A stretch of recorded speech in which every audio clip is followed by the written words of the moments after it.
number 5, and it's coming home apparently, Tom. It's coming home after England's just a tough fixture last night against Denmark. At one point, I have to admit that I felt like John hurt an alien. I really did. I felt the creature was coming out of my chest cavity, and I was going to at least double the population in the room, because it just like, it was heaving. But it was a tense game. But we've still got one more massive tense game to come on Sunday. But our focus is not on applauding England just yet. Maybe we can do that next week, or hopefully we can do that next week. Our focus is on a letter that you wrote to Gareth Southgate,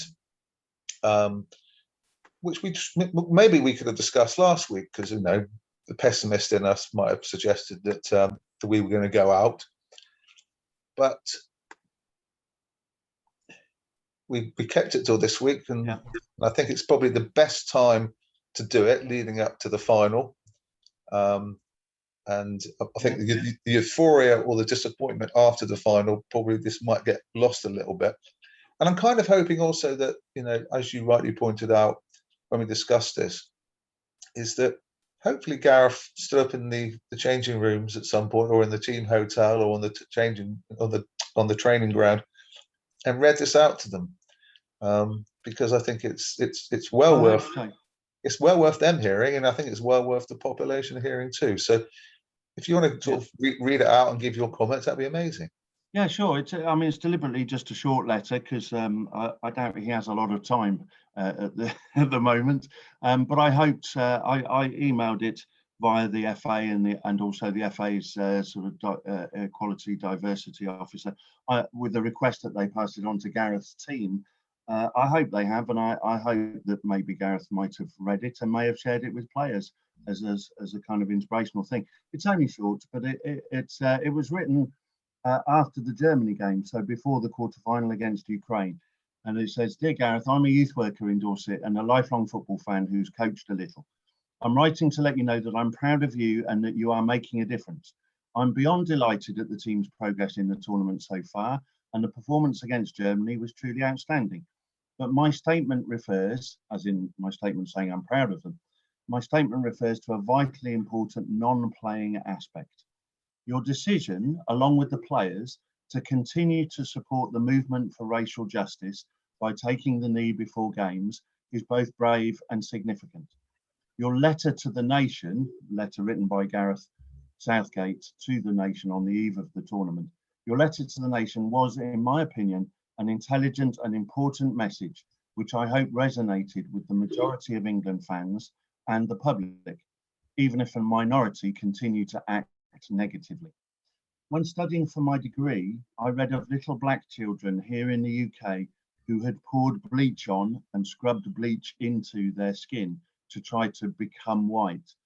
5, 6, 7, 8-year-old children. As a youth worker, I've seen the despicable effect of racism on young lives. The actions of the current England football team, led by you as manager, mean that our children of today will proudly believe that Black Lives Matter. They will also grow up believing that it is right to stand up for equality and justice. Children of all ages, black and white, will be wearing England shirts with Sterling and Kane, Saka and Grealish, Maguire and Rashford, and dreaming of playing for England one day, knowing they are valued. As role models for our children, and recognising the influence your position on stamping out racism has on British society, you are already winners. I wish you and the team my best wishes for the rest of the tournament. Yours sincerely." Yes, I really hope he got to read it, and that it might have meant something to him and perhaps to the team if they saw it too. I hope so. Absolutely, yes. And it may even be, hopefully, that if he hasn't read it out so far, if we're successful on Sunday evening, and once they've had a day or so to drink lots of water, should we say, that he'll get them all together and he'll read it out then. Because even if they are successful against Italy, I totally agree with you. I think that equally successful will be the way in which they have presented themselves as challenging those who are negatively impacting upon social justice. So they're challenging racists, they're challenging homophobes. And I think, with Harry Kane wearing the rainbow captain's armband as well, that was also making an extremely significant point. And I really applaud the way in which the Germans handled the situation once the homophobic stuff was identified coming out of Hungary, in which they responded so positively. And that's, at the end of the day, that's what we want to see. For those people who say we shouldn't be mixing politics and sport, I know we've had this conversation before, we're not going to have it again. But the point is, they're talking out of an orifice halfway down their body. They're talking out of that orifice. And the reason they're doing it is because actually they don't want their prejudice, they don't want their bigotry to be challenged by sporting superstars or cultural icons, because it makes them feel uncomfortable. It makes them feel uncomfortable, Tom. Fantastic. They should feel uncomfortable. If you're a bigot, you deserve everything you get. Because until you start to stand back and rethink where you're at, why you think that way, and how it impacts upon others. And that's exactly what England's football team are doing. What's the impact upon others? And how can we make it better? So it's a sensational letter. And yeah, thank you. Thanks, that's kind. And yeah, I really hope Gareth Southgate gets to read it, and it means something to him and perhaps the players. I mean, it is, in my view, it is great to see an England football team and a manager who care about social justice issues and are sticking to their principles and together as a squad. And I think in doing this, it has created a special kind of togetherness that we can see in the pitch and the results. There are ways that managers during a tournament try to create a real cohesion within a squad, a sense of togetherness where you fight for each other and believe in each other.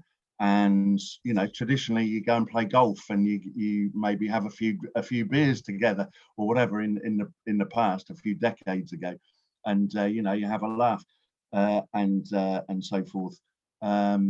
These days, there are different ways that managerial teams approach that instilling of togetherness.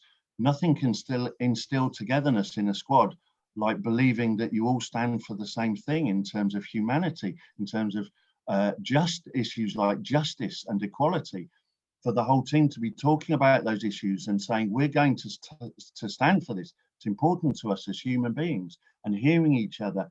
A lot of players have experienced racism and stood up against it. Others hadn't so much. 8 out of 11 of the starting lineup from last night's game, semi-final game, 8 out of 11 had a parent, at least one parent or grandparent who came to England from abroad, who were immigrants. 8 out of 11, a staggering statistic. So yeah, I mean, what a way to actually engender cohesion and togetherness and wanting to fight for each other than creating this environment where they all feel free to stand up for equality and for justice, racial justice, justice in terms of things like sexuality, and of course there's Rashford in the squad, who has taken a stand against poverty and starving children in this country and child literacy. He's now working, having shamed the government into feeding some of our poverty-stricken kids.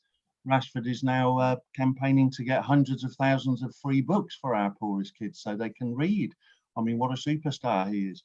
Well, he's a superstar. He's a superstar, Tom. I just say, Tom, sorry, he's a superstar on the pitch. Yeah. And at the same time, he's been leader of the opposition for the last 16 months. He did what? Sorry, he's been the leader of the opposition for the last 16 months too. Yeah, being a superstar yeah. I mean, he's been doing Starmer's. You've been doing Starmer's job for him. Yeah, absolutely. Yeah, quite. There was a meme going around, wasn't there, of because Starmer had an England shirt on, and there was somebody tweeted tweeted something like, not surprised to see Stan with an England shirt on because, Rashford's been doing his job for him for the last couple of years. So yeah. Anyway, no, just it's a time to feel proud of obviously of our England team, not in some false patriotism, nationalistic flag waving, way that the far right and the racists love and Tory politicians love to promote. No, not that. But to feel proud of them for their achievements on the pitch. I mean, first time in my lifetime that we've made the final of a major tournament, World Cup or European Championships. In my lifetime, I'm 53.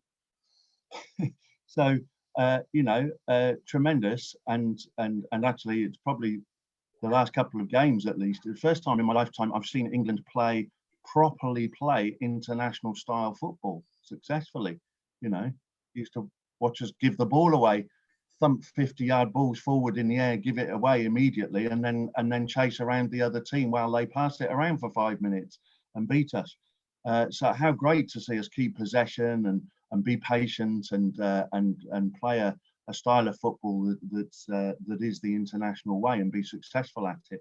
And Southgate and his team have to take enormous, his backroom staff, his coaching staff have to take all the credit for that. So fantastic for what they've achieved on the pitch. But I personally feel doubly proud of them because they've chosen to take a stance on equality issues, and great for them. Fabulous. Absolutely. Really proud. Really Absolutely. proud. Yeah. Fantastic. And as I say, hopefully this time next week we're discussing on the show the bringing together of successes on the pitch and off it in terms of mutually coordinated collective effort. Fantastic.